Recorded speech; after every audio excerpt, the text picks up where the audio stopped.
praying wherever you are. And this morning, I'll be sharing on a message I've entitled The Temptation of Jesus. We all know about the temptation of Jesus, but let's have a close look at it and see what revelation is here. What can we learn from the temptation in Matthew chapter 4? Firstly, I want to ask us, how many of us have been tempted before? Or maybe let me rephrase myself. Let me rephrase my sentence. How many of us have been tempted before in any way? Because a lot of times when we speak about temptation, people quickly think about just the two common temptations that are there.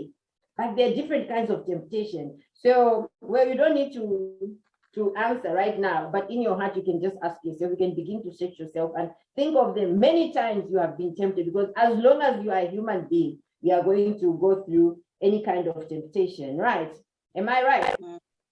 Yes. Let's open our Bibles to the book of Matthew, chapter 4.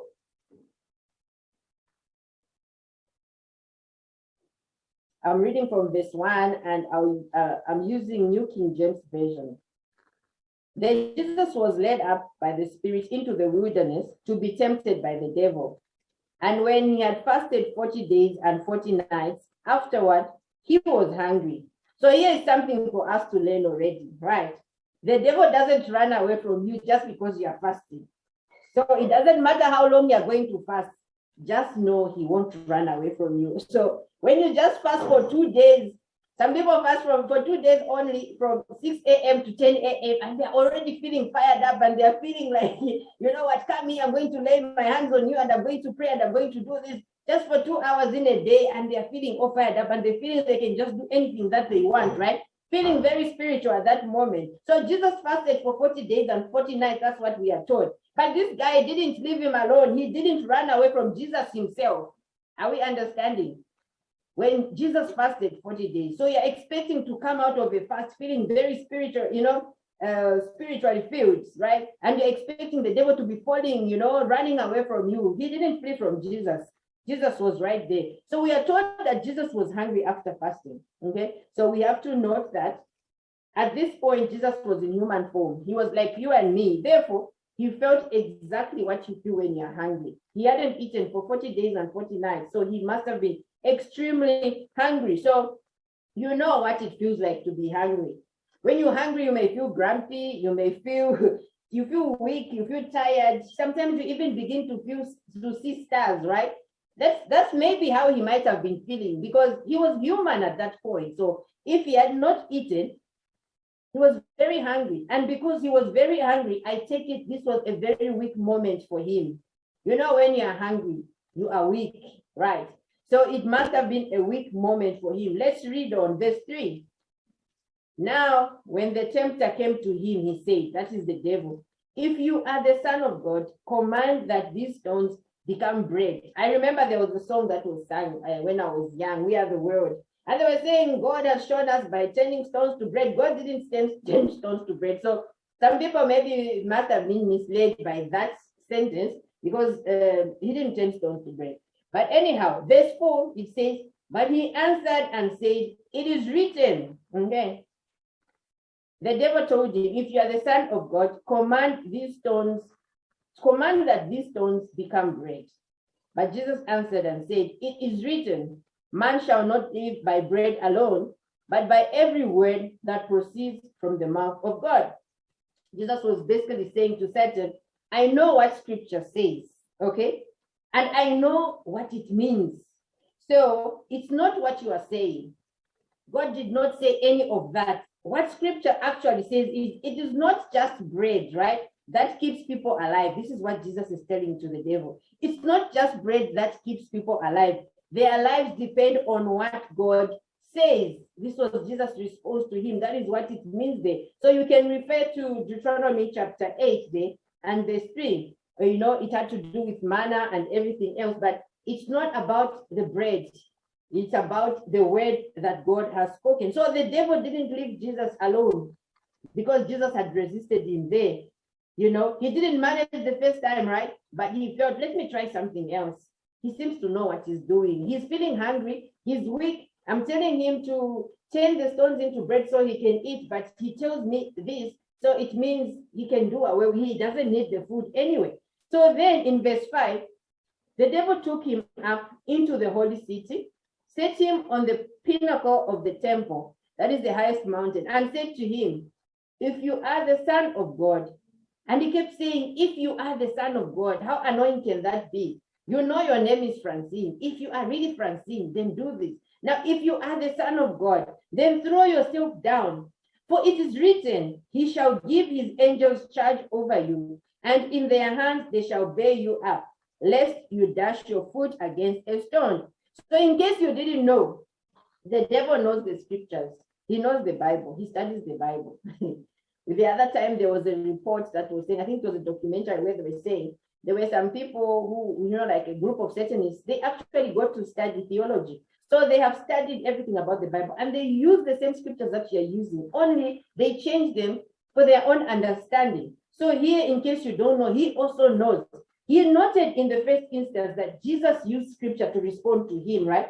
So when he tempts him the second time around, he feels to himself, okay, this person knows the scripture. So let me rather use scriptures as well, so that, let me use the Bible, let me quote from the Bible so that it may sound correct. Is that so? So when Jesus responded to him, he said, if you're not, it is written. So the devil uses his very words when he speaks to him the second time. He tempts him the second time and said, throw yourself, for it is written. Now this is the devil also quoting. It is written, he shall give his angels charge over you, and in their hands they shall bear you up, lest you dash your foot against a stone. So he is not as dull as people have made him to look. He is not as stupid as you think. He thinks, he is clever.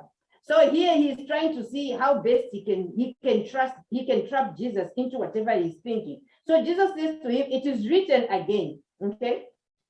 You shall not tempt the Lord your God. This means you may have to read the Bible. For us, it means we may have to read the Bible much more than we are doing today, because the devil knows the scriptures, the same scriptures that you're reading.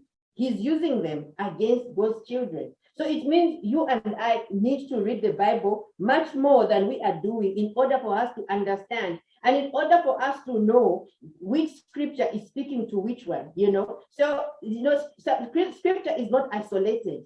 If you read something in Matthew, you will find it being confirmed elsewhere. Something that has been written in Isaiah will be confirmed also in the New Testament. So it is not in isolation. It will not contradict each other. That is how the word of God said. So the devil rightfully quoted Psalm 91. Now, quoting scripture doesn't mean what you are going to say after that is right. Satan quoted Psalm 91, if you know it, that is verse 11 and 12, and it was correct. That is what it says. It is true, and that is what is written. But God didn't say you must go somewhere and get to a building and throw yourself down. You die, because that is not what he meant. So this is what the devil does. He will quote a scripture, throw it at you, and you quickly grab it and feel, this is it. So let's bring this point home, where we see, the devil telling Jesus to throw himself down, because we do that a number of times. And we even have scriptures for the things that we are doing. So let's get an easy example. How many of us lock our doors before we go to bed? We lock our doors. You can unmute your mic so that we can interact. How many of us are locking our doors before we go to bed? At night, we are locking because we know that, a thief can come in, right? We need to secure ourselves. Those that have alarm systems, you need to arm the house. That is how it is. We are human beings that are living here on earth. If you go to the mall, you don't just get out of the car, bang the door and go. You see, just because you can quote Psalm 91 as you get out of the car, you just close it and say, because I'm dwelling under the shadow of the Almighty, I have full protection, right? We don't do that because we're children of God. So leaving the doors unlocked when you're supposed to lock them before you go away, or leaving your car doors open is very irresponsible. You will find your car gone, you will find your property gone, insurance won't even pay you, because that is irresponsibility. So this is where we see, we've also seen people, I'm sure you've seen some reports where people have died because they were playing with snakes. Why? Because it is written somewhere in the Bible, in the book of Luke, because Jesus was saying, I have given you power to crush snakes and scorpions, and people are picking up snakes and playing with them because they're feeling they have power. That is wrong. And then they're bitten. They're surprised when they're bitten by these snakes, right? We have seen that several times. That is how people are doing it. This is what I was talking about. Let's bring it home and let's understand what scripture means. So the enemy was trying to tempt Jesus, was trying to tell him, okay, it is written, yes, jump off. He's going to catch you. The angels are going to catch you. So Jesus knew and understood the scriptures. That is why he said to the devil, listen, I know all this. I know what you are saying. But scripture also says, you shall not test the Lord your God. So that shut him up because he knew. Yes, it is written in Psalm 91 verse 11 that the angels are going to take charge over me. But that would be tempting God. It means that if I leave my house unlocked when I should have locked it, I'm tempting God. If I leave my car unlocked when I know I should do it, when I do something deliberately, it means I'm on my own. God is not going to take charge over that. That is basically what it means here. If you're going to go to a tall building and throw yourself down, you're on your own.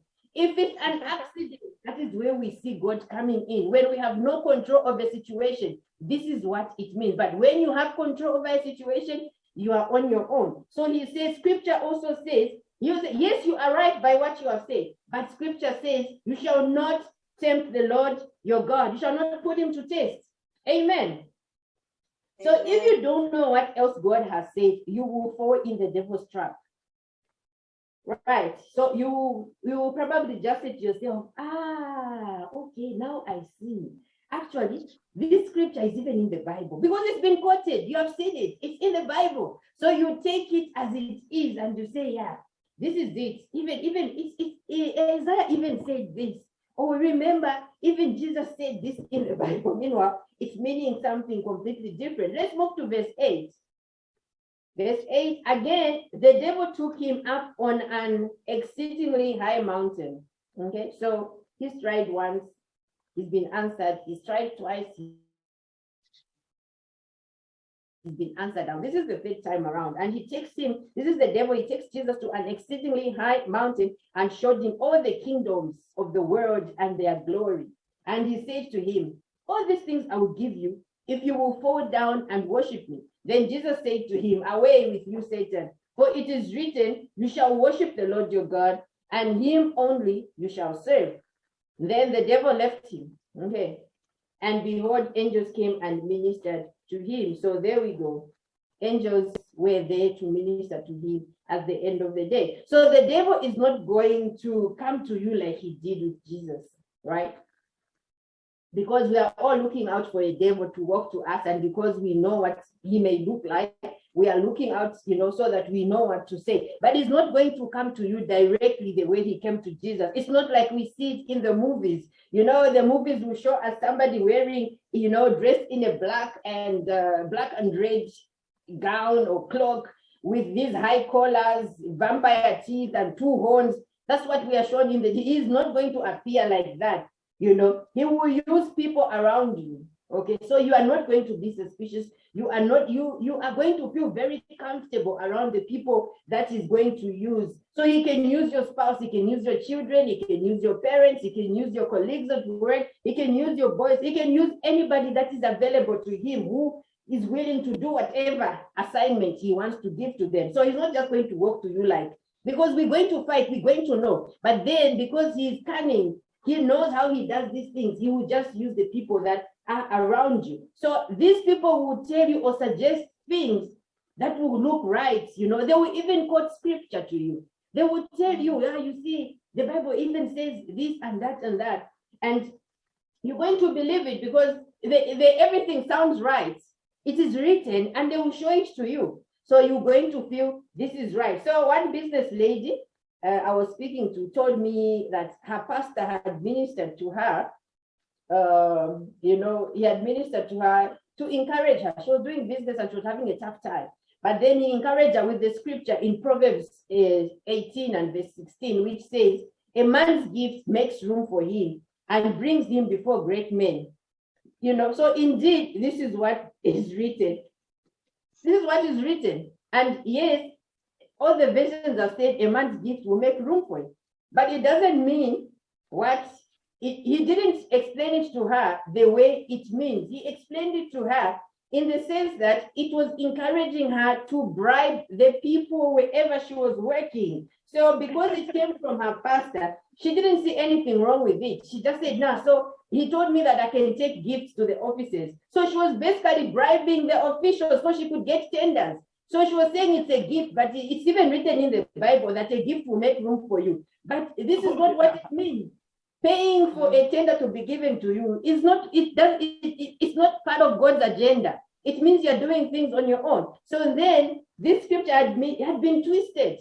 It is there in the Bible, but it had been twisted that just carry a gift, go and see this person, take him some money, then he can write down your name. And she was very happy about it, right? So then it was twisted, it was misinterpreted so that it could suit her. That is what the enemy does. That is what the enemy does, right? So a lot of scripture is being quoted, and it's being misinterpreted. It's twisted. That is what the enemy does. He will give you the correct scripture, but then twist it. And then you feel, okay, this is right because it's actually here. Because you are blind, you're not spiritually sound, you're not able to see that actually this interpretation is wrong. Amen. Amen. So let's get back to Jesus. So the devil came to Jesus when he was hungry, right? And he started by telling him to turn the stones into bread. All right. So what I'm learning from here is that it is when you are desperate that temptation will come up. You will most likely be tempted when you have a need in your life. When you are lacking something, temptation will knock on your door. So when you're financially stretched, watch out. When you need a job, watch out. When you are sick and you can't find treatment for yourself, watch out. When your marriage is in trouble, watch out. That is when you're going to have all sorts of scriptures, given to you, which don't even speak to what God is saying. They're misdirecting you. That is what will happen. So if you have been blessed financially and the tempter comes, chances are that you're not even going to pay attention because you have everything that you need, right? When you are stressed in your marriage, when you're not fully satisfied with your spouse and the tempter comes in, you know what will happen. You easily bow. But if you're fully satisfied and the tempter comes through, you shake him off. That is how it will work because you are not at your weakest point. It is when you are feeling weak that you easily yield to what the temptation is about. So the enemy also knows when to approach you. He knows when your strongest, your weakest point is. He knows just what to say to you. But Paul wrote to the church at Corinth regarding temptation. I'll read from 1 Corinthians chapter 10. In the beginning of that chapter, or rather this chapter is talking about, the Israelites, what happened, the sin that they committed and all that. But then Paul speaks to the church at Corinth and he talks to them about temptation in 1 Corinthians chapter 10 and verse 13. I'm using Amplified. And he says, no temptation, regardless of its source, has overtaken you or enticed you that is not common to human experience. Nor is any temptation unusual or beyond human resistance. Meaning, the temptation that you may go through has always been there. It's not something new. So we need to be aware of this. It is something that is not beyond your resistance. It means it is within your control. You can control these things, right? He goes on to say, but God is faithful to his word. He is compassionate and trustworthy. And he will not let you be tempted beyond your ability to resist. That is where God comes in. He's going to give you, the ability, the grace to be able to resist the temptation. But along with temptation, he has in the past and is now, and will always provide the way out as well. So whenever you are feeling tempted, there is a way out. Don't say there was no way out, or there will be no way out when this issue comes. There is always a way out because God will provide that way. This is what Paul was, encouraging the church at Corinth. So he says, so that you will be able to endure it without yielding and you overcome temptation with joy. So there is a way out when you are yielded to God. The only way to overcome temptation is by yielding to God. It is by submitting to him, giving him that, authority to be God over you. to direct you and to lead you. That is the only way you are going to overcome temptation. So Jesus was able to overcome that temptation from the enemy. Sometimes, there's the issue of fame and you want to be on top of things. When things are being offered to you, it's easy to bow and say, okay, I want to be the head of this department. I want to be the CEO. So if I can just do this, then I'll be able to do that. But there's a price to pay for that. But when that temptation comes in and you are yielded to God, you'll be able to see the plan that God has for you. And you're not going to succumb to that kind of pressure. So let's read lastly what James wrote in James chapter 4. James was saying, so submit to the authority of God. Resist the devil, stand firm against him, and he will flee from you. So it means you need to be able to stand. It's in your power. When you are yielded to God, you will be able, to know how to counter. You will be able to know how to speak back to the enemy, how to speak back to the devil when he is bringing all these things to you. So when you're being tempted financially, you know that you have scriptures that you're going to speak. The devil might throw back scriptures at you, but you'll be able to have understanding because you're spending time with God. Basically, that is what it means. Yielding to God, submitting to him. Then you'll be able to resist the devil. So you won't be able to do it by yourself. The Holy Spirit has to help you. So you have to spend time in his presence so that you'll be able to have that discernment. You know that here, this word is not coming from God. This word is coming from the devil himself. This person is just being used, to take me off the rail. So you are going to be able to know the plan that the enemy has for you at that moment if you are yielded to God. Is that right? Amen. So Jesus is our example. And we can do exactly that. He spent a lot of time in the presence of God. When he was fasting, it means he was fellowshipping with God. But what about you? How do you spend your time? Do you spend your time reading, studying scripture, asking for a revelation so that you'll be able to understand what it means? Imagine if Jesus didn't understand what it meant, he would have just been taking the scriptures as they came. The devil quoted the actual scripture of Psalm 91. And if Jesus didn't know what other scriptures were written, that God has said, you cannot do this, he was just going to feel this is how it is. So it's the same with us. If we're not spending time reading the word of God, if we're not spending time understanding what he is saying, getting a revelation, getting insight into the word, then we are going to be misled. Then we are going to misinterpret, like the example that I gave of this business person who was told to give a bribe, but then a scripture was given to her. So what we need to do is to stay in constant fellowship with the Holy Spirit. Amen. May the Lord give you the grace, to overcome every temptation that might come your way as you begin this new week. As long as you are here on earth, you are going to face temptation. Temptation will come your way, but stay focused on Jesus, who is author and finisher of your faith. Amen and amen. Coach, amen. Amen. Amen. So let us thank God.